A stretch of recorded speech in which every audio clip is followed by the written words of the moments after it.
Race number 10 is the Grade 1 Jenny Wiley Stakes for the older fillies and mares 4 and up, 1 mile and a 16th on this firm listed turf course. And in Italian, no surprise, the odds-on favorite right now. With her speed, she should love the going here today. She is 4-5. She comes off of this 5-month layoff. She's run here at Keeneland in the past. She won the First Lady last fall and followed it up with a runner-up finish in the Breeders' Cup filly and mare turf. Just a touch too far on that afternoon for her, but a mile and a 16th is going to be an ideal condition and distance for this mare, and Chad Brown seeking his 6th win in the Grade 1 Jenny Wiley.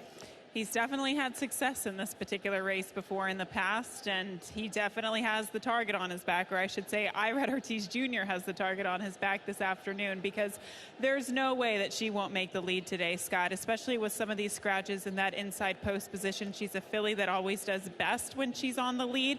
I would imagine that's a tactic, and she's just very, very good. She was a filly that got better and better as the year progressed last year, and I like the trajectory for this year as a 5-year-old mare. I think this race could set her up for a stellar season ahead.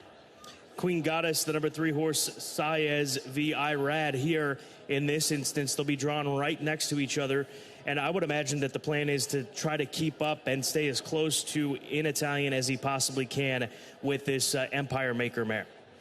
I think so too. Someone has to. Someone has to keep this filly or in Italian and the mare honest on the front end, because if not, she's just going to go gate to wire with modest fractions. So it'll be interesting to see who decides to go with her. Is it Queen Goddess? Is it with the Moonlight? Someone's got to go with her. Yeah, and with the Moonlight, is William Buick going to change things up based on his experience yesterday on this turf course with Modern Games? Because Modern Games was finishing. He just was out of it a little bit too far early on. And you can see that this Frankel filly is wearing the same hood that Modern Games did yesterday, which they took off right after the post parade, if I'm not mistaken, in the Grade 1 Maker's Mark Mile. But Godolphin filly, who's come here to the States, she's run some big races. This is far deeper competition, though, than what she saw back in February in Dubai in the Cape Verde and the Balanchine, those Group 2 races, respectively. Exactly, Scott. Her races were very good last season, but she was going against her lone graded stakes victory, at least in the stakes, was against Grade 3 company.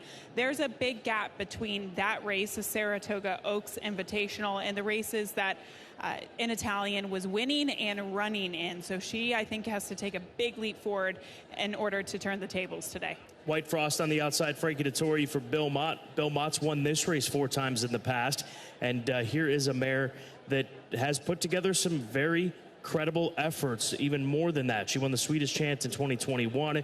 She didn't race in 2022, but she's come back nicely this year, including a recent runner-up finish in the Grade 3 Honey Fox down at Gulfstream.